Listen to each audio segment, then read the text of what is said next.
வேகத்தை அதிகரிக்கும் திறன் கொண்ட சாதன உற்பத்தி ராக்கெட் மோட்டார் பரிசோதனை, எவ்வளவு பெரிய ராக்கெட்டையும் ஏவும் திறன் என்று இதையெல்லாம் விஎஸ்எஸ்சி மற்றும் ஷாரில் உள்ள பெரும் தொழில்நுட்ப பணி மையங்கள் சாதிக்கும் விதத்தில் SLV3 திட்டம் உருவாக்கப்பட்டது. திட்ட பங்கேற்பாளர்கள் என்ற முறையில் எங்களுக்கு நாங்களே 3 இலக்குகளை தீர்மானித்துக் கொண்டோம்.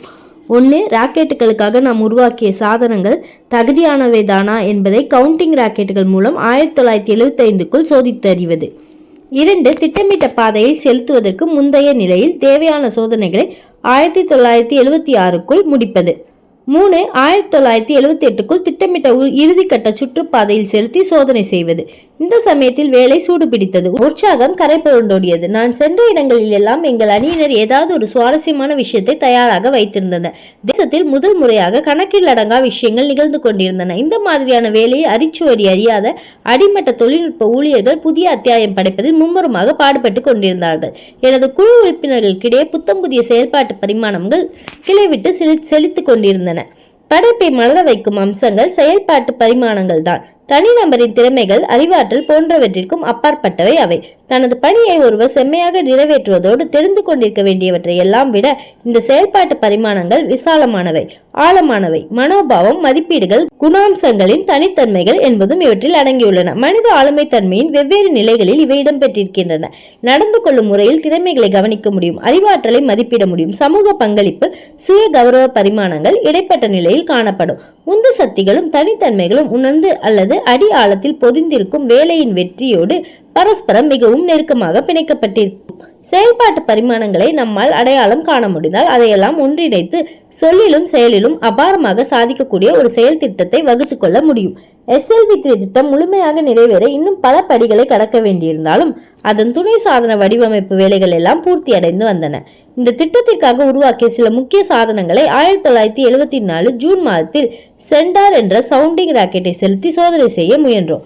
SLVக்கு தேவைப்பட்டதை விட வலுவில் குறைந்த வெப்ப காப்பான் இதில் பயன்படுத்தப்பட்டது. ராக்கெட் பறக்கும் போது அதன் செயல்பாட்டை நிர்ணயிக்கக்கூடிய rate gyro unit, vehicle altitude programmer என்ற கருவிகள் எல்லாம் சென்டார் ராக்கெட்டில் பொருத்தப்பட்டன. இஸ்ரோவில் உருவாக்கிய புதுவித கலவை பொருட்கள், கட்டுப்பாடு பொறியியல் நுட்பம் மற்றும் சாப்ட்வேர் போன்ற இதுவரை பயன்படுத்தப்படாத பலவற்றை பரிசோதிக்க சென்டார் ராக்கெட் சோதனை உதவியது. இந்த சோதனையில் முழுமையான வெற்றி கிடைத்தது. அதுவரை சவுண்டிங் ராக்கெட்டுகள் என்பதை கடந்து இந்திய விண்வெளி திட்டம் உயர கிளம்பவில்லை. விஷயம் தெரிந்தவர் கூட இதற்கான முயற்சிகளின் முக்கியத்துவத்தை ஒப்புக்கொள்ள தயாராக இல்லை. வானிலை ஆய்வு கருவிகளை கட்டிக்கொண்டு வீண் பொழுது போக்குவதில் தான் இவர்களுக்கு அக்கறை. முதல் முறையாக தேசத்தின் நம்பிக்கையை ஈர்த்தோம். இந்தியாவின் முதல் செயற்கைக்கோள் ஏவுகலத்தை உருவாக்குவதற்கு தேவையான தொழில்நுட்பத்தையும் துணை பாகங்களையும் எந்திர நுட்பத்தையும் தயாரிக்கும் பணி திருப்திகரமாக முன்னேறி கொண்டிருக்கிறது. துணை பாகங்கள் தயாரிப்பில் பல தொழிற்சாலைகள் ஈடுபட்டிருக்கின்றன. இந்தியா தயாரித்த முதல் ஏவுகலத்தை 1978 விண்ணில் செலுத்த திட்டமிடப்பட்டுள்ளது என்று 1974 ஜூலை 24 பிரதமர் இந்திரா காந்தி நாடாளுமன்றத்தில் அறிவித்தார். வேறு எந்த படைப்பு நடவடிக்கை போலவே SLV3 படைப்பு பணியும் சோதனையும் வேதனையும் கொண்டதாக இருந்தது. முதற்கட்ட மோட்டாரை பரிசோதிப்பதற்கான ஆயத்த வேலைகளில் நானும் எனது அணியினரும் மும்முரமாக முனைந்திருந்த போது என் குடும்பத்திலிருந்து மரண செய்தி வந்தது. எனது மைத்துனரும் வழிகாட்டியுமான ஜனாப் அகமது ஜலாலுதீன் மரணமடைந்து விட்டார். 1-2 நிமிடங்களுக்கு நினைவிழந்து உணர்விழந்து செயலற்று போனேன். சுற்றுப்புற சூழ்நிலையை கவனித்துக் கொண்டு மறுபடியும் வேலையை தொடர முயற்சி செய்த போது சம்பந்தமில்லாமல் நான் பேசிக்கொண்டிருந்ததை என்னாலேயே உணர முடிந்தது. ஜலாலுதீனோடு என்னில் ஒரு பகுதியும் என்னை விட்டு பிரிந்து போய்விட்டதை உணர்ந்தேன். என்னுடைய குழந்தை பருவம் என் முன்பு மின்னலாய் பளிச்சிட்டது. ராமேஸ்வரம் கோயிலை சுற்றி மாலையில் நடந்து வருவது, பளபளக்கும் மணற்பரப்பு, நில ஒளியில் நடமாடும் கடல் அலைகள், அமாவாசை நாளில் இருண்ட வானத்தில் கஞ்சிமிட்டும் நட்சத்திரங்கள், கடலில் மூழ்கி கொண்டிருக்கும் தொடுவானத்தை ஜலாலுதீன் எனக்கு சுட்டிக்காட்டும் காட்சி, புத்தகங்கள் வாங்குவதற்கு எனக்கு அவர் பணம் ஏற்பாடு செய்வது, சாந்தா குரூஸ் விமான நிலையத்தில் என்னை வழி அனுப்பி வைப்பது என எல்லா காட்சிகளும் என் கண்முன் விரிந்தன. காலம் மற்றும் ஆகாய வெளியின் சுழலுக்குள் தூக்கி எறியப்பட்டு விட்டதாக உணர்ந்தேன். தனது வயதில் பாதியை எட்டிவிட்ட மருமகனை இழந்து நிற்கும் 100 வயதை தாண்டிய என் அப்பா, துயரத்தில் கருகி போன ஆத்மாவான என் சகோதரி ஜொஹாரா, 4 வயது பச்சிலம் பாலகனை பறிகொடுத்த வேதனையில் ரணம் இன்னும் ஆறாத நிலையில் கணவனையும் இழந்து தவிக்கும் அந்த அபாக்கியசாலி ஆகியோரின் உருவங்கள் என் கண்ணெதிரே மங்களாய் தென்பட்டன. நிஜத்தை ஜீரணித்துக் கொள்வது கொடுமையான வேதனையாக இருந்தது.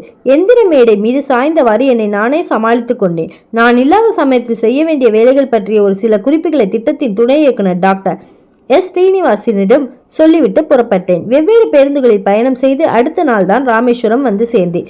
ஜலாலுதீனின் மறைவோடு முற்று பெற்று விட்டதாக தோன்றிய கடந்த கால நினைவுகளில் இருந்து என்னை விடுவித்துக் கொள்வதற்கு பயணத்தின் போது முடிந்தவரை முயற்சித்தேன். ஆனால் வீட்டிற்குள் அடியெடுத்து வைத்ததும் மரணத்தின் கொடூரம் என்னை வாட்டி வதைத்தது. ஜொஹராவையோ அல்லது மருமகள் மெஹபூபையோ தேற்றுவதற்கு என்னிடம் வார்த்தைகள் இல்லை. இருவரும் அடக்க முடியாமல் கதறிக்கொண்டிருந்தார்கள். என் விழிகளில் கண்ணீர் வற்றி போனது. மீளாத ஓய்வெடுப்பதற்காக ஜலாலுதீன் உடலை அடக்கம் செய்தோம். என் கைகளை நீண்ட நேரமாக என்னுடைய அப்பா பிடித்து கொண்டிருந்தார். அவர் கண்ணீர் சிந்தவில்லை. அபுல், கடவுள் எப்படி நிழல்களை பெரிதாக்குகிறார் என்பதை நீ பார்க்கவில்லையா? எல்லாம் அவன் விருப்பப்படி நடக்கின்றன. நிழல்களை ஒரே மாதிரியாக அவனால் வைத்திருக்க முடியாதா? அவற்றின் மாற்றத்தை தீர்மானிக்கும் சக்தியை சூரியனுக்கு வழங்கி கொஞ்சம் கொஞ்சமாக நிழல்களின் அளவை சுருக்குகிறார். இரவை படைத்து இரவுக்கு ஒளி தந்து ஓய்வெடுக்க உறக்கத்தையும் தந்தவர் அவர்தான். ஜலாலுதீன் ஆழ்ந்த உறக்கத்தில், கனவுகள் இல்லாத உறக்கத்தில் மூழ்கியிருக்கிறார். அவருடைய இருப்பு முழுவதும் சாதாரண உணர்வற்ற நிலையில் முழுமையாக ஓய்வு கொண்டிருக்கிறது. அல்லாவின் ஆணை இல்லாமல் எதுவுமே நமக்கு நடக்காது. அவரே நமது பாதுகாவலர். என் மகனே, அல்லாவிடம் நம்பிக்கை கொள். இப்படி சொல்லியவாறு சுருக்கம் விழுந்த இமைகளை மெதுவாக மூடிக்கொண்டு ஒரு யோக நிலையில் ஆழ்ந்து விட்டார் எனது அப்பா. மரணம் என்னை எப்போதுமே அச்சுறுத்தியதில்லை. எல்லோருமே ஒரு நாள் போய் சேர வேண்டியவர்கள் தானே. ஜலாலுதீன் கொஞ்சம் சீக்கிரமாகவே போய்விட்டார். வீட்டில் அதிக நாட்கள் தங்கியிருக்க என்னால் முடியவில்லை. எனக்குள்ளே இனம் புரியாத ஒரு போராட்டத்தில் என்னுடைய அந்தராத்மா மூழ்கி இருப்பதை உணர்ந்தேன். என்னுடைய தனிப்பட்ட வாழ்க்கைக்கும் உத்தியோக வாழ்க்கைக்கும் இடையே ஏகப்பட்ட உள்முக மோதல்கள் மூண்டு கொண்டிருந்தன. தும்பா திரும்பிய பிறகு நான் எந்த வேலையில் ஈடுபட்டாலும் இதெல்லாம் வெட்டித்தனமான காரியம் என்ற உணர்வு ஏற்பட்டது. பல நாட்களாக இந்த மனநிலை நீடித்தது. இதுவரையில் இப்படிப்பட்ட நிலை ஏற்பட்டதே கிடையாது. பேராசிரியர் தவானுடன் விரிவாக பேசினேன். SLV திட்டத்தில் நான் முன்னேற்றம் அடைவதின் எதிரொலியாக என் இதயத்தில் பேரமைதி நிலைக்கும் என்று அவர் ஆலோசனை சொன்னார். குழப்பம் முதலில் குறையும், அடுத்த அடியோடு அகன்றுவிடும் என்றார். தொழில்நுட்பத்தின் மகத்துவமான யதார்த்தங்களை மறுபடியும் ஆழ்ந்து நோக்குவதற்கு அவர் உத்வேகம் ஊட்டினார். சாதனையின் நிஜங்களை எட்டுவதற்காக பரிமாணம் மெதுவாக ஆனால் தங்குதடையில்லாமல் தொடர்ந்து கொண்டிருப்பதை முற்று கவனிப்பதற்கு எனக்கு வழிகாட்டியவர் பேராசிரியர் தவான். வரைபடங்களில் வடிக்கப்பட்டிருந்த எந்திர நுட்ப அமைப்பு முறை படிப்படியாக நிஜ வடிவம் பெற்றுக்கொண்டு வந்தது. பணிமயங்களுக்கிடையே பிரமாதமான நெட்வொர்க்கை சசிகுமார் உருவாக்கினார். ஒரு துணை பாகத்திற்கான வரைபடம் கைக்கு வந்தவுடன் இருக்கக்கூடிய வசதிகளை கொண்டு அதை தயாரிக்கும் வேலையை ஆரம்பித்து விடுவார் அவர். ஒரே சமயத்தில் 4 ராக்கெட் மோட்டார்களை உருவாக்குவதற்கான உந்து சாதன ஆய்வுக்கூடத்தில் நம்பூதிரியும் பிள்ளையும் இரவு பகலாக பாடுபட்டார்கள். ஏவுகலத்தின் மெக்கானிக்கல் மற்றும் மின்சாதன ஏற்பாடுகளுக்கான திட்டங்களை MSR தேவும் சன்ஸ்லாஸும் ஓய்வொழிச்சல் இல்லாமல் தீட்டினார்கள். VSSC மின்னணு ஆய்வுக்கூடத்தில் உருவாக்கப்பட்ட அமைப்பு முறைகளை மாதவன் நாயரும் மூர்த்தியும் ஆராய்ந்து பார்த்து தகுந்த முறையில் ஏவுகலத்தின் துணை பாகங்களில் பொருத்தினார்கள். ராக்கெட் செல்லும் பாதையை கண்காணிக்கும் சாதனம், தொலையானை அமைப்பு முறை எல்லாம் அடங்கிய தரை கட்டுப்பாடு அமைப்பை முதல் விண்ணேற்றத்திற்காக US சிங் ஏற்படுத்தினார். சோதனை முறையில் செலுத்துவதற்கான விரிவான வேலை திட்டம் ஒன்றை ஷாருடன் இணைந்து அவர் தயாரித்தார். திட்ட குறிக்கோள்களில் ஆழமாக கவனம் செலுத்தி கண்காணித்து வந்த டாக்டர் சுந்தரராஜன் அன்றாடம் நிகழும் புது புது மாற்றங்களை செயல்முறைகளில் சேர்த்து கொண்டு வந்தார். ஏவுகல வடிவமைப்பில் திறமைசாலியான டாக்டர் ஸ்ரீனிவாசன் SSV திட்டத்தின் துணை இயக்குனர் என்ற முறையில் எனது கூடுதல் பணிகள் அனைத்தையும் தாமே கவனித்துக் கொண்டார். நான் கவனிக்க தவறிய விஷயங்களிலும் கவனம் செலுத்துவார். நான் கேட்க தவறிய விவரங்களை அவர் கேட்டுக்கொள்வார். நான் ஆழமாக சிந்தித்தராத சாத்தியக்கூறுகள் பற்றி ஆலோசனை சொல்வார். பல்வேறு பணி மையங்களுக்கு இடையேயும் தனிநபர்களுக்கு இடையேயும் கச்சிதமான தொடர்பை ஏற்படுத்தி தடையற்ற கருத்து பரிமாற்றத்தை ஏற்படுத்துவதுதான் திட்ட நிர்வாகத்தின் மிகப்பெரிய பிரச்சனை என்பது நாங்கள் கற்றுக்கொண்ட கடுமையான பாடம். முறையான ஒருங்கிணைப்பு இல்லாவிட்டால் கடுமையான உழைப்பெல்லாம் விழலுக்கு இறைத்த நீராகிவிடும்.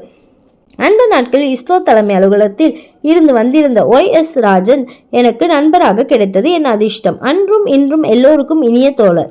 அவர் விஞ்ஞானிகள், பொறியாளர்கள், ஒப்பந்தக்காரர்கள் மற்றும் அரசாங்க நிர்வாக உயர் அதிகாரிகளோடு மட்டுமல்லாமல் டர்னர்கள், ஃபிட்டர்கள், எலக்ட்ரீஷியன்கள் என அனைவரிடமே ஒரே மாதிரியான அன்பு பாராட்டி தோழமையோடு பழகும் பண்பாளர் அவர். இன்று பத்திரிகைகள் என்னை மக்களை ஒன்றிணைப்பவர் என்று குறிப்பிடும் போது எனக்கு இணைப்பு பாலமாக இருந்த ராஜனுடன் எனக்கு ஏற்பட்ட அனுபவங்களை நினைத்து பார்க்கிறேன். வெவ்வேறு பணி மையங்களுடன் அவர் கொண்டிருந்த நெருக்கமான உறவினால்தான் SLV வேலைமுறைகள் சிக்கல் இல்லாமல் சுமூகமாக நடைபெற்றன. தனிநபர் முயற்சிகள் என்ற அற்புதமான நூலிலைகளில் நெய்யப்பட்ட உறுதியான துணியாக பொலிவோடும் மெருகோடும் வலுப்பெற்றது SLV திட்டம். என் அப்பா 1976 காலமானார். வயதாகி போய் விட்டதால் கொஞ்ச நாட்களாகவே உடல் நலம் பாதிக்கப்பட்டிருந்தார். ஜலாலுதீன் மரணத்தாலும் அப்பாவின் ஆரோக்கியமும் உத்வேகமும் சீர்குலைந்தது. வாழ வேண்டும் என்ற ஆசையை அவர் துறந்து விட்டார். தனது தெய்வீக ஆதார மையத்திற்கு ஜலாலுதீன் திரும்பி போய் சேர்ந்து விட்டதை பார்த்த பிறகு தாமும் அப்படி சென்று சேர வேண்டும் என்பதில் அதிக நாட்டம் கொண்டிருந்தார் என் அப்பா. அவரது உடல் நலம் பாதிக்கப்பட்டிருந்த தகவல் கிடைத்த சமயங்களில் ஒரு நல்ல டாக்டரை அழைத்துக் கொண்டு ராமேஸ்வரம் செல்வேன். நான் அப்படி டாக்டருடன் வீடு செல்லும் ஒவ்வொரு தடவையும் தேவையில்லாமல் நான் கவலைப்படுவதாக கடிந்து கொள்வார். டாக்டருக்கு அனாவசியமாக பணம் செலவழிப்பது பற்றி ரொம்ப நேரம் பேசுவார். நீ என்னை வந்து பார்ப்பதிலேயே நான் குணமடைந்து விடுவேன். டாக்டரை கூட்டு வந்து ஏன் வீணாக செலவழிக்கிறாய் என்பார். இந்த முறை எப்படிப்பட்ட டாக்டரின் சிகிச்சையாலும் அல்லது எவ்வளவு பணத்தாலும் காப்பாற்ற முடியாத நிலைக்கு போய்விட்டார். மண்ணோடு கலந்து விட்டது. ராமேஸ்வரம் தீவில் 102 வருடங்கள் வாழ்ந்திருந்த என் அப்பா ஜைனுலாவுதீன் தமது 15 பேர குழந்தைகளையும் ஒரு கொள்ளு பேரனையும் விட்டுவிட்டு மறைந்து விட்டார். நல்லவர்களுக்கெல்லாம் அல்லாஹ் உறுதியளித்து இருப்பது இதுதான். இங்கே அவன் உறுதியளித்த அனைத்தும் நிறைந்திருக்கின்றன. என் அப்பாவின் வாழ்க்கை எவ்வளவு அற்புதமானது! கண்ணுக்கு தெரியாத கருணை வடிவமானவனுக்கு பயந்து நடப்பவர்கள், தாம் செய்த தவறுகளுக்காக மனம் வருந்தி அவனையே தஞ்சமடைபவர்களுக்கு எல்லாம் என் அப்பா ஒரு முன்னுதாரணமாக வாழ்ந்து மறைந்தார். அவர் அடக்கம் செய்த பிறகு அன்று இரவு தனியாக உட்கார்ந்திருந்தேன். கவிஞர் ஈட்ஸ் மரவையொட்டி அவரது நண்பர் ஆர்டர் எழுதிய ஒரு கவிதை நினைவுக்கு வந்தது. எனது அப்பாவுக்காகவே அந்த கவிதை எழுதப்பட்டிருப்பதாக எனக்கு தோன்றியது. மரியாதைக்குரிய விருந்தினரை பூமி மண் வரவேற்று கொண்டது. எய்ட்ஸ் ஓய்வு கொள்ள கிடத்தப்பட்டார். அவரது சிறை நாள்களில் எவ்வாறு புகழ்வது என்பதை அந்த சுதந்திர மனிதனுக்கு அது கற்றுக் கொடுத்தது. உலகத்தை பொறுத்தவரை சகஜமாக நிகழக்கூடிய ஒரு கிள மனிதரின் மரணம் பொதுமக்கள் மேலும் துக்கம் அனுஷ்டிக்கவில்லை. கொடிகள் அரை கம்பத்தில் பறக்கவில்லை. அஞ்சலி செய்தியையோ அனுதாப அறிக்கையோ எந்த பத்திரிகையும் வெளியிடவில்லை. என் அப்பா ஒரு அரசியல்வாதியோ ஒரு அறிஞரோ ஒரு பிசினஸ் புள்ளியோ இல்லையே. அவர் ஒரு மனிதர். அவர் எப்படி இருக்க வேண்டும் என்று கடவுள் படைத்தாரோ அதை போலவே வெள்ளம் மனம் படைத்தவராக ஒளிவு மறைவு இல்லாதவராக வாழ்ந்தார். வாழ்க்கையில் உயர்ந்த நெறியை பின்பற்றினார். அற வாழ்க்கையை வாழ்ந்தார். முடிவில்லாத துயரங்களில் இருந்து விடுவித்துக் கொள்வதற்கான ஒரே மார்க்கம் இப்படிப்பட்ட வாழ்க்கைதான் என்பதற்காக மட்டும் அவர் இதை பின்பற்றவில்லை. இப்படித்தான் வாழ வேண்டும் என்ற தீர்மானத்துடன் வாழ்ந்தவர் அவர். தெய்வத்தன்மை இழந்து வீழ்ச்சியடைந்த தேவதைகளின் கெட்ட அம்சங்கள் எல்லாம் எரிந்து போய் மறுபடி அவை தூய்மை அடைவதற்கு தூண்டு சக்தியாக திகழும் வகையில் என் தந்தையின் வாழ்க்கை முறை அமைந்திருந்தது. மரணத்திற்கு பிறகும் வாழ்ந்திருக்க வேண்டிய அவசியமில்லை அவருக்கு. உயர்ந்த நிலையை அவர் எட்டிவிட்டார். அவரின் இயல்பில் இருந்த மோசமான அம்சங்கள் தான் மடிந்து விட்டன. மடிந்தே தீர வேண்டியவை அவை. அவரிடம் எஞ்சியிருந்த நல்ல அம்சங்களினால் சொர்க்கத்தை மீட்டுக் கொண்டு விட்டார். அபு பெண் ஆடம் பற்றி அப்பா எனக்கு அடிக்கடி ஒரு கதை சொல்வார். ஒரு நாள் இரவு ஆழ்ந்த அமைதியான கனவில் இருந்து எழுந்து அவர் நடந்து போய்க் கொண்டிருந்தார். அப்போது ஒரு தேவதையை பார்த்தார். கடவுளை நேசிப்பவர்களின் பெயர்களை ஒரு தங்க புத்தகத்தில் அந்த தேவதை எழுதி கொண்டிருந்தது. தனது பெயர் அந்த பட்டியலில் இடம்பெற்றிருக்கிறதா என்று ஆர்வத்தோடு தேவதையிடம் கேட்டார் அபு. இல்லை என்று பதில் கிடைத்தது. ஏமாற்றமாக இருந்தாலும் சந்தோஷத்துடன் தேவதையிடம் அபு என்ன சொன்னார் தெரியுமா? தன் சக மனிதர்களை நேசித்த ஒரு மனிதன் என்று என் பெயரை எழுதி கொள்ளுங்கள். தேவதையும் அப்படியே எழுதி கொண்டு மறைந்து விட்டது. அடுத்த நாள் இரவு மறுபடியும் பிரகாசமான ஒளியுடன் அந்த தேவதை வந்தது. கடவுளுக்கு பிரியமானவர்கள் என்று ஆசீர்வதிக்கப்பட்டவர்களின் பெயர் பட்டியலை காட்டியது. அதில் முதலாவதாக இருந்த பெயர் அபு. அம்மாவுக்கு பக்கத்தில் ரொம்ப நேரமாக உட்கார்ந்திருந்தேன். ஆனால் எதையும் பேச முடியவில்லை. தும்பா திரும்புவதற்காக நான் விடை பெற்ற போது தழுதழுத்த குரலில் அம்மா எனக்கு ஆசி வழங்கினார். தமது கணவரின் வீட்டை விட்டு தாம் பொறுப்பேற்று இருந்த வீட்டை விட்டு புறப்பட முடியாது என்பது அம்மாவுக்கு தெரியும். நானும் அம்மாவுடன் அங்கே தங்கிவிட முடியாது. நாங்கள் இருவருமே எங்களுக்காக விதிக்கப்பட்ட வாழ்க்கையை வாழ வேண்டிய நிலை இருந்தது. என்னால் தாக்கு பிடிக்க முடியும் என்று மிதமிஞ்சிய நினைப்பில் விடாப்பிடியாக இருந்தேனா அல்லது SLV திட்டத்திலே அதிகமாக மூழ்கி போய்விட்டேனா? உள்முக சிந்தனையில் ஆழ்ந்து போயிருந்த அம்மாவின் எண்ணங்களை தெரிந்து கொள்வதற்காக எப்போதுமே இடைவிடாமல் சிந்தித்துக் கொண்டிருந்த எனது சொந்த விவகாரங்களை நான் கொஞ்சம் மறந்திருக்க கூடாதா? அடுத்த சில மாதங்களுக்கும் அம்மா மரணமடைந்த பிறகுதான் இதை நினைத்து வருந்தினேன். பிரான்ஸ் தொழில்நுட்பத்தில் தயாரான டயமண்ட் ரகத்துடன் பொருந்தும் வகையில் SLV-3 அபோகி ராக்கெட்டை வடிவமைத்து உருவாக்கியிருந்தோம். அதை சோதனை ரீதியில் பிரான்சில் பறக்க விட இருந்த நேரத்தில் அதில் அடுக்கடுக்கான சில சிக்கல்கள். இந்த சிக்கல்களை தீர்ப்பதற்காக உடனடியாக நான் பிரான்ஸ் செல்ல வேண்டியிருந்தது. அன்று பிற்பகலில் நான் புறப்பட்டிருக்க வேண்டும். அதற்குள் என் அம்மாவின் மரண செய்தி எட்டியது. கிடைத்த பேருந்தை பிடித்து நாகர்கோவில் போனேன். அங்கிருந்து ரயிலில் புறப்பட்டு அடுத்த நாள் காலை ராமேஸ்வரத்தை அடைந்தேன். அம்மாவின் இறுதி சடங்குகளை முடித்தேன். எனக்கு வடிவம் கொடுப்பதற்காக உருவம் பெற்ற 2 ஆன்மாக்களும் இறைவனிடம் போய் சேர்ந்து விட்டன. அவற்றுடன் நான் மறுபடியும் இணையும் வரை எனது இடம் எது? உலக வாழ்க்கையை முடித்து கொண்டவர்கள் தத்தம் பயணத்தின் இறுதி கட்டத்தை எட்டிவிட்டார்கள். எஞ்சியிருக்கும் நாம் எல்லாம் பாலடைந்திருக்கும் பாதையில் பயணத்தை தொடர்ந்து கொண்டிருக்க வேண்டியதுதான். வாழ்க்கையின் ஆட்டமும் தொடர்ந்து நடைபெற்று கொண்டிருக்கும். முன்பெல்லாம் ஒவ்வொரு நாள் மாலையும் அப்பா என்னை கூட்டிச் செல்லும் மசூதியில் தொழுதேன். தன் கணவனின் அன்பும் கவனிப்பும் இல்லாமல் என் அம்மாவால் இந்த உலகத்தில் வாழ்ந்திருக்க முடியாது. எனவேதான் கணவருடன் சேர்ந்து கொள்ள விரும்பினார் அவர் என்று இறைவனிடம் சொல்லி அவன் மன்னிப்பை வேண்டினேன். அவர்களுக்காக நான் விதித்திருந்த வேலையை மிகுந்த அக்கறையோடும் சிரத்தையோடும் நேர்மையோடும் நிறைவேற்றியிருக்கிறார்கள். வேலை முடிந்ததும் என்னை வந்தடைந்து விட்டார்கள். அவர்களின் பணி முடிந்த நாளுக்காக நீ ஏன் துக்கப்படுகிறாய்? உன் முன்னே உள்ள பொறுப்புகளில் கவனம் செலுத்து. உன்னுடைய செயல்கள் மூலம் என்னை பெருமைப்படுத்து. யாரும் இப்படி பேசவில்லை. ஆனால் இந்த வார்த்தைகளை உரத்த குரலிலும் தெளிவாகவும் நான் கேட்டேன். உடலை விட்டு ஆன்மாக்கள் பிரிந்து போவது பற்றி குரானில் சொல்லப்பட்டுள்ள ஒரு அருமையான வசனம் என் மனதை ஆட்கொண்டது. உங்களுடைய செல்வம், குழந்தைகள் எல்லாமே ஒரு மாயை. ஆனால் எல்லாம் மட்டுமே அவனுடன் இருப்பது மட்டுமே நிறையான வரம். அமைதி நிரம்பிய மனதுடன் மசூதியிலிருந்து வெளியே வந்து ரயில் நிலையம் சென்றேன். நமாஸ் ஓதுவதற்கான அறிவிப்பொலி மசூதியிலிருந்து கேட்டதும் எங்கள் வீடு ஒரு சின்ன மசூதியாக மாறிவிடும் காட்சி என் மனதில் என்றும் பசுமையாக பதிந்திருக்கிறது.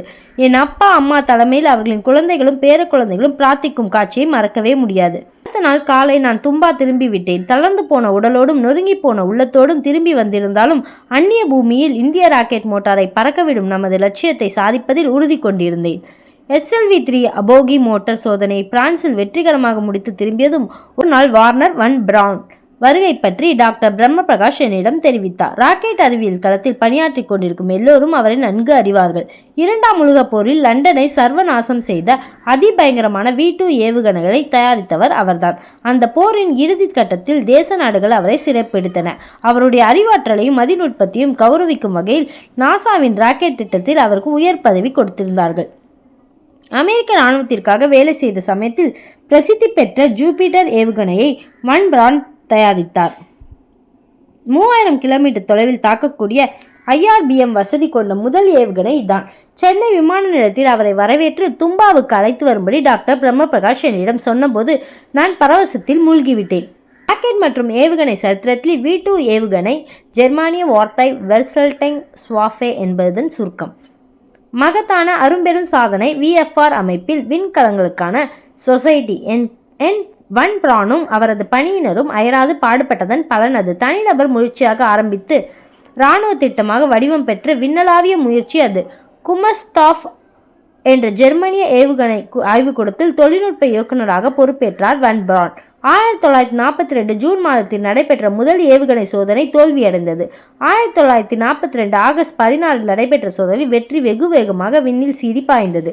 ஒளியின் வேகத்தை மிஞ்சிய முதல் ஏவுகணை என்ற பெருமை பெற்ற சோதனை அது.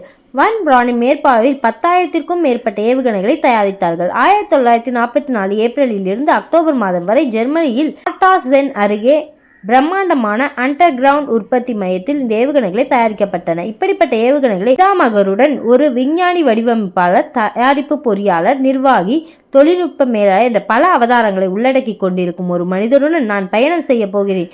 இதைவிட சிறந்த வேறு என்ன வாய்ப்பு வேண்டும் எனக்கு? சென்னையிலிருந்து புறப்பட்ட ஆவ்ரோ விமானத்தில் கிட்டத்தட்ட 1.5 மணி நேரத்தில் நாங்கள் திருவனந்தபுரம் வந்து சேர்ந்தோம். எங்களுடைய வேலை திட்டம் பற்றி என்னிடம் வினவிய வன் பிரான் ராக்கெட் தொழில்நுட்பத்தை கற்றுக்கொள்ளும் ஒரு மாணவனைப் போல நான் சொன்ன விஷயங்களை கவனமாக கேட்டுக்கொண்டார். நவீன ராக்கெட் தொழில்நுட்பத்தின் தந்தையான அவர் இவ்வளவு பணிவான மனிதராக, கேட்டு தெரிந்து கொள்ளும் பணிவாளராக, உற்சாகமானவராக இருப்பார் என்று நினைத்ததே இல்லை. தனது விஸ்வரூபத்தை அவர் அடக்கிக் கொண்டிருந்தார். ஏவுகணைத்துறை ஜாம்பவான் ஒருவருடன் நான் பேசிக் கொண்டிருக்கிறேன் என்பதை என்னால் சுலபமாக கற்பனை செய்து கூட பார்க்க முடியவில்லை. SLV-3யின் உயரத்திற்கும் விட்டத்திற்கும் உள்ள விகிதம் 22 என்ற அளவில் அது வடிவமைக்கப்பட்டிருந்தது. அதை கவனித்த வன் பிரான் இந்த விகிதம் அதிகமாக இருக்கிறது என்றும் இந்த ராக்கெட்டை பறக்கவிடும் போது பல்வேறு சிக்கல்கள் உருவாகலாம் என்றும் என்னிடம் எச்சரித்தார்.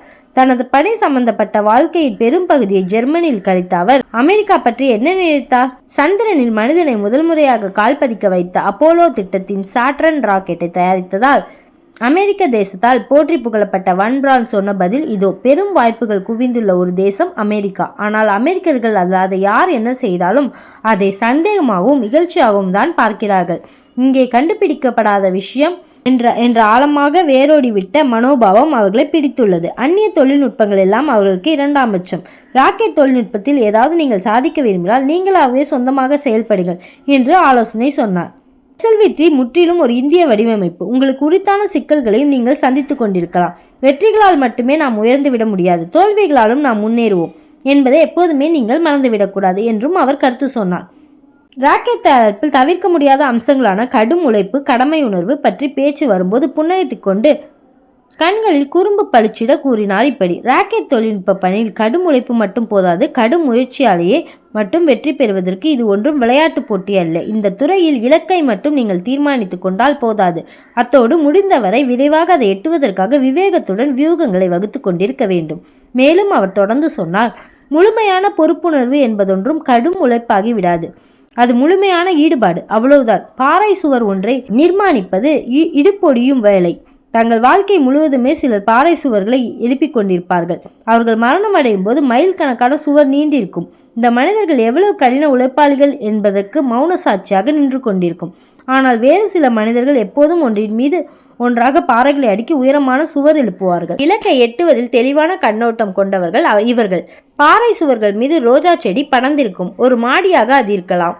வாட்டும் கோடை காலத்தில் சுகமாக அமர்ந்திருக்க நாற்காலிகளை அங்கு போட்டு வைத்திருக்கலாம். அல்லது ஆப்பிள் தோட்டத்திற்கான பாதுகாப்பு அரணாகவோ அல்லது ஒரு எல்லையை குறிக்கும் அடையாளமாகவோ அங்கு பாறை சுவர் அமைந்திருக்கலாம்.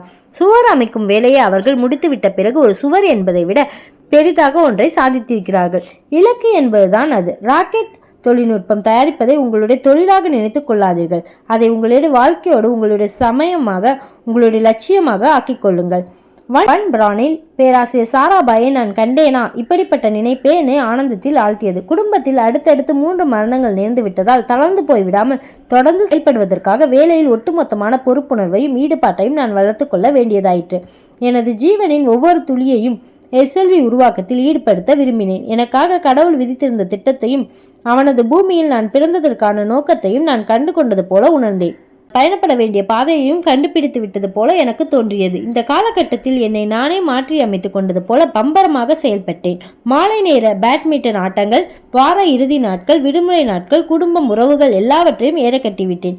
SLV வட்டாரத்தை தாண்டி நண்பர்களும் கூட தொடர்பு வைத்துக் கொள்ளவில்லை. உங்கள் குறிக்கோளில் வெற்றி பெற வேண்டும் என்றால் உங்கள் இலக்கில் இம்மியும் பிசகாமல் குறிவைத்து அதே சிந்தனையோடு செயல்பட வேண்டும். என்னை போன்றவர்களை வேலை பித்தர்கள் என்று சொல்வார்கள். இந்த வார்த்தை பிரயோகத்தில் எனக்கு உடன்பாடில்லை. இந்த வார்த்தையில் ஒரு பரிதாபகரமான நிலை அல்லது ஒரு நோய்வாய்ப்பட்ட நிலை தொக்கி நிற்கிறது. இந்த உலகத்தில் எல்லாவற்றையும் விட எதில் நான் அதிக ஆசை வைத்திருக்கிறேனோ, இது என்னை சந்தோஷமாக இருக்க வைக்கிறதோ அப்படிப்பட்ட வேலையில் ஈடுபடுவது சித்த பிரம்மையாக மாறிவிடாது.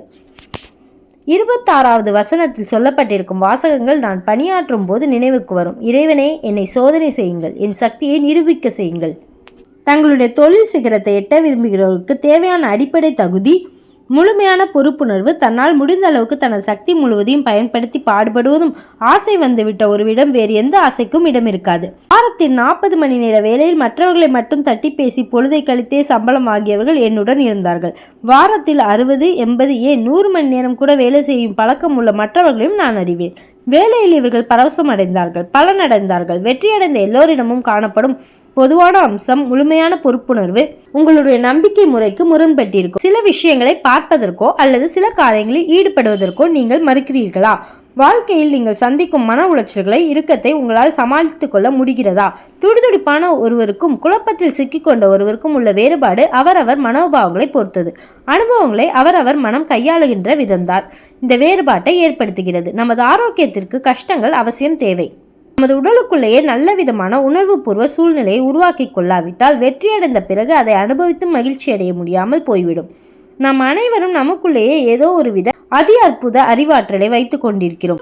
அடி ஆழத்தில் புதைந்து கிடக்கும் எண்ணங்களை, ஆசைகளை, நம்பிக்கைகளை நீங்கள் ஆராய்ந்து பார்க்க ஏதுவாக அறிவாற்றல் தூண்டிவிடப்படட்டும்.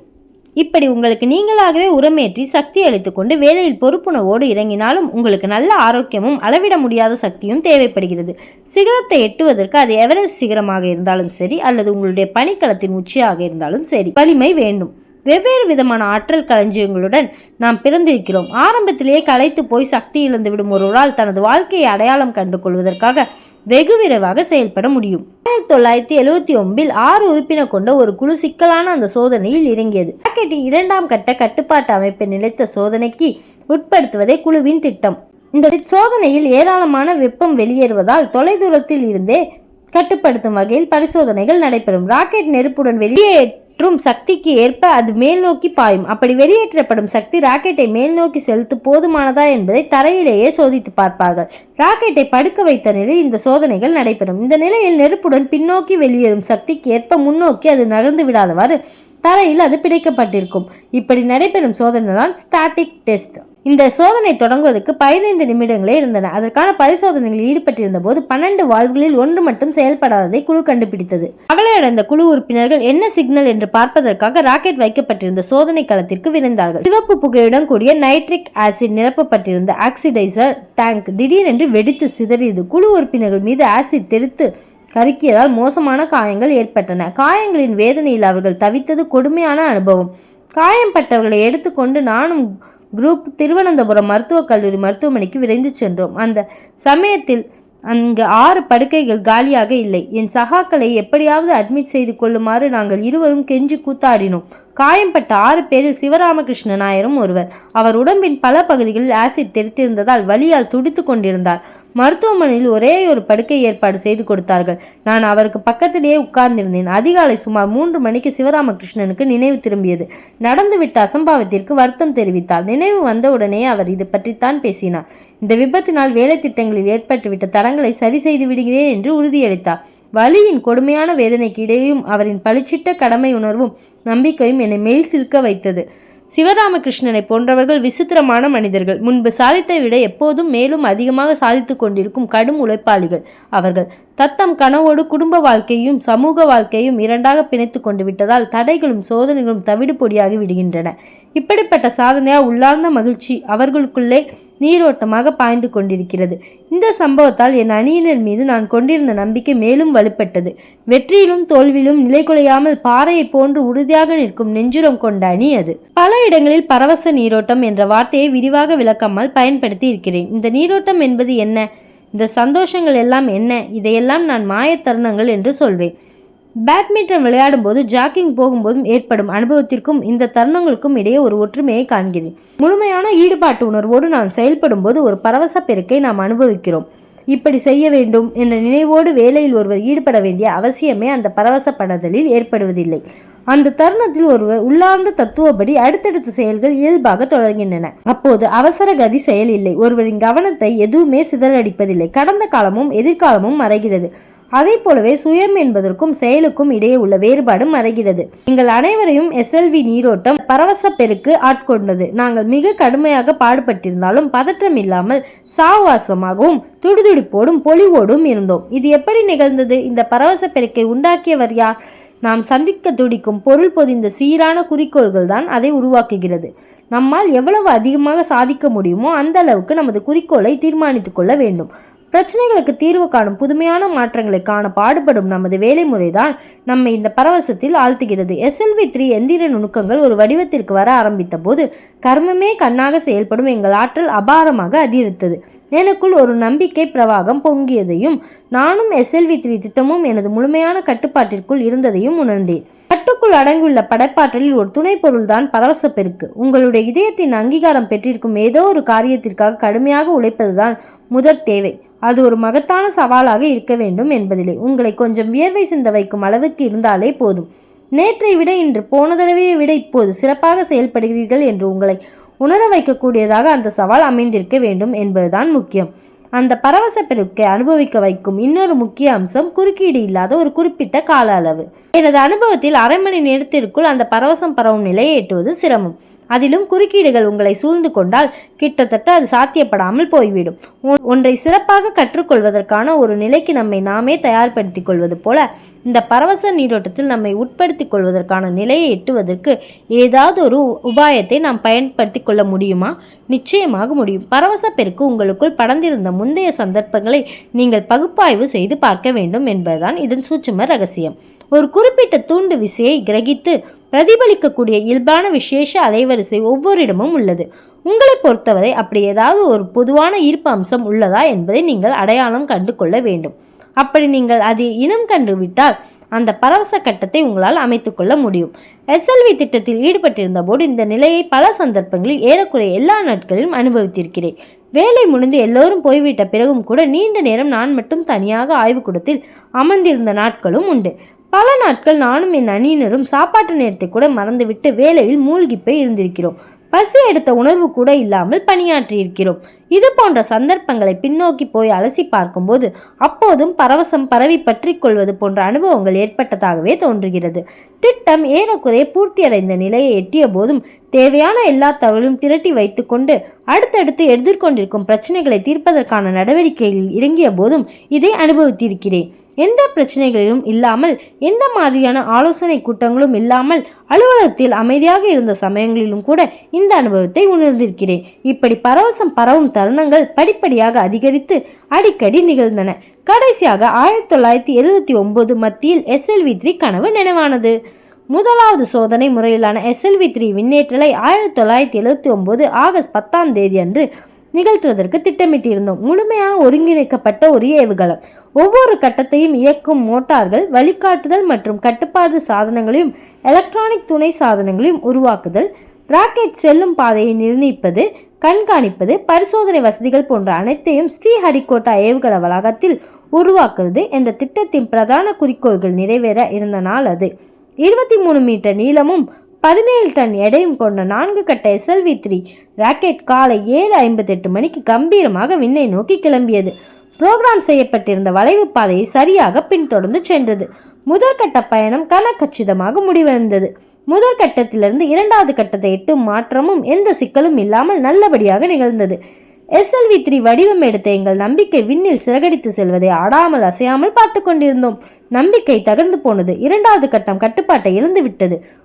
317 வினாடிகளில் எல்லாம் முடிந்துவிட்டது. எனது உள்ளம் கவர்ந்த 4வது கட்டத்தை உள்ளடக்கி கொண்டிருந்த ஏவுகலத்தின் எஞ்சிய பகுதி ஸ்ரீஹரிகோட்டாவிற்கு 560 கிலோமீட்டர் தொலைவில் கடலில் விழுந்தது. எங்களுக்கு மிகப்பெரிய ஏமாற்றம், கோபமும் விரக்தியும் கலந்த ஒரு வினோத உணர்வு எனக்கு ஏற்பட்டது. எனது கால்கள் விரைத்து போய் வலி எடுத்தன. கோளாறு என் உடம்புக்கில்லை, என் மனதில் என்னவோ ஆகிவிட்டது. என்னுடைய நந்தி ஹோவர் ரக விமானம் கருவிலேயே அழிந்தது. ராட்டோ திட்டம் கைவிடப்பட்டது. SLV டைமண்ட் 4வது கட்டத்தை ஏற கட்டியது. இவையெல்லாம் சாம்பலில் இருந்து உயிர் தெழும் ஃபீனிக்ஸ் பறவை போல மறுபடியும் என் நினைவில் தோன்றின. காணல் நீராகி போன இந்த கனவுகளில் இருந்து எப்படியோ மீண்டு வந்து புத்தம்புது கனவு திட்டத்தில் கவனம் செலுத்துவதற்கு கற்றுக்கொண்டிருந்தேன். இந்த தோல்விகள் எல்லாம் அந்த நாளன்று மறுபடியும் உயிர் பெற்று எழுந்து என்னை வாட்டின.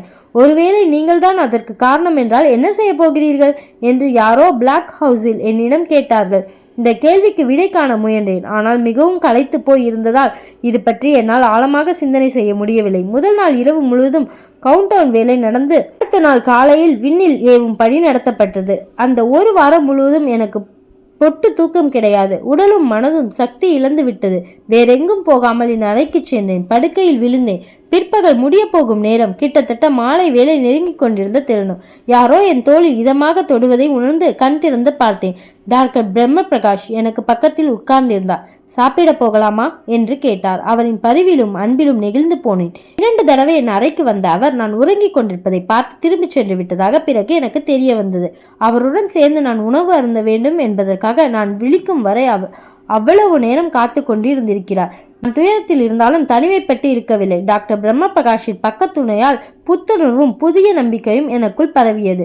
சாப்பிடும்போது சாதாரண விஷயங்கள் பற்றி பேசினார். SLV3 பற்றி பேச்சே எடுக்கவில்லை.